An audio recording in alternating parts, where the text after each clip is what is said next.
boys and girls, let's do circle time. Let's see, what do we normally do to start circle? Let's have a little song. I'm going to need your help, okay?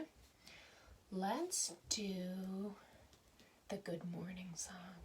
Okay, remember, my turn, your turn. Good morning. How's it going? It's so nice to have you here with me today. Good morning. How are you doing? How do you do? Hello, good day. And you can teach that to your mom and dad, okay? I love a good morning song. Now, what I didn't mention before, I'm taking these videos from Lauren's bedroom because Lauren's room is kind of the prettiest room in my house. So let's see what's on her bookshelf right now. Here's a library book. Slinky Malinky, Open the Door. Now, do you remember the other Slinky Malinky book we have? We have that one at Bluebell, and what does he do? He runs around taking things. He's a little misbehaved, shall we say. Slinky Malinky, Open the Door. I'm going to scoot so you can see the pages. Slinky Malinky and Sticky Beak Sid were a troublesome pair. Do you know what they did? Alone in the house one mischievous day, they opened a door and they started to play. They shredded a shirt and they fought with a shoe, a long woolen scarf and a petticoat too. Then Slinky Malinky jumped high off the floor. He swung on a handle and opened a door. They tangled the towels and hung on a rope. They paddled in powder and slid on the soap. Then Slinky Malinky jumped high off the floor. He swung on a handle and opened a door.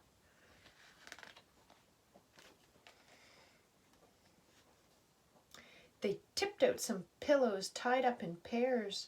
They rolled up a carpet and bowled down the stairs. Then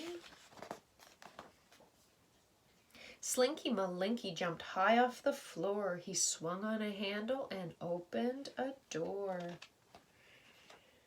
They tattered some letters. They battered some books. They scattered some paper clips, pencils, and hooks. Then Slinky Malinky jumped high off the floor. He swung on a handle and opened a door. They crept up on cushions and vases of flowers. They battled with curtains for hours and hours. Then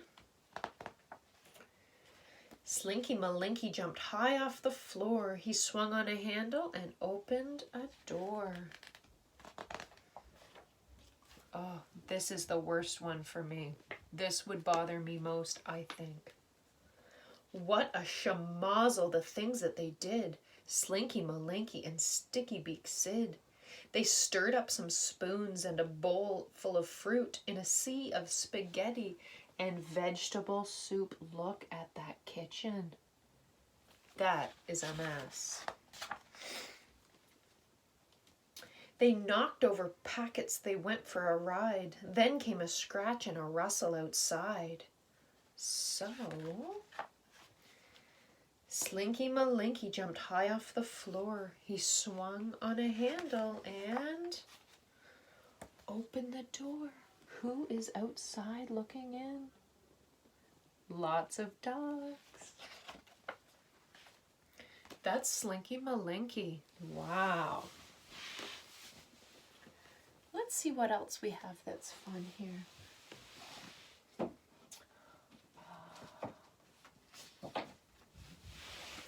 Here's a little book that I love called Ginger.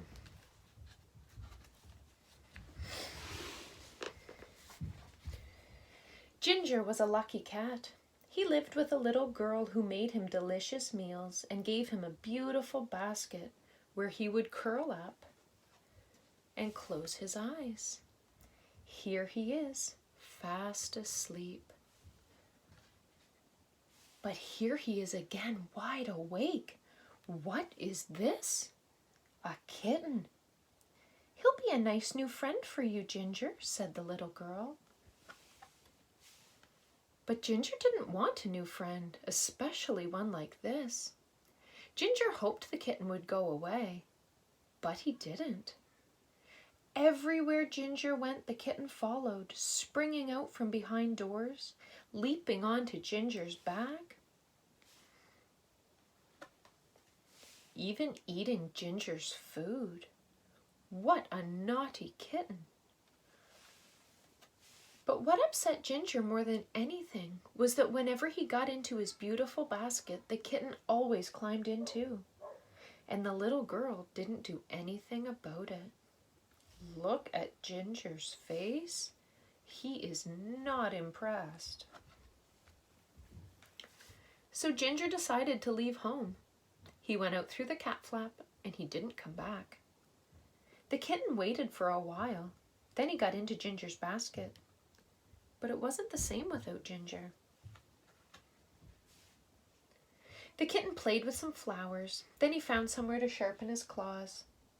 The little girl found him on the table drinking some milk. "You naughty kitten," she said.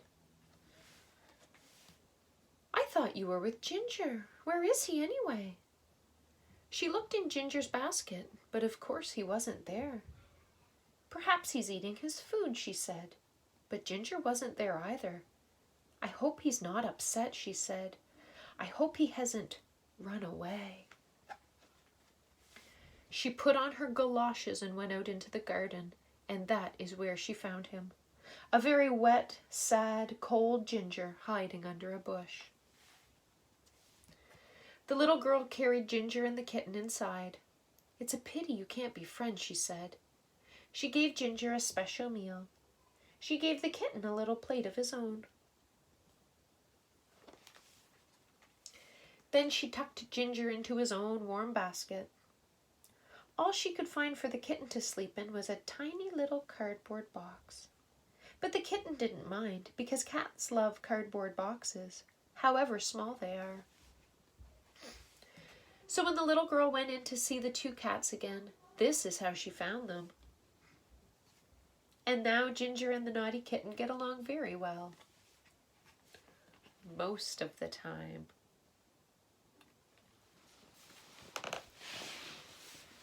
That's kind of what happened when we brought Sydney home. You've heard me talk of my dogs, Izzy and Sydney. Well, Izzy is the old dog, kind of like Ginger was the old cat.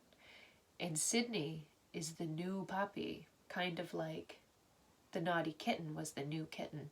And it took a while. It can take a while for animals to get used to having other animals in their houses.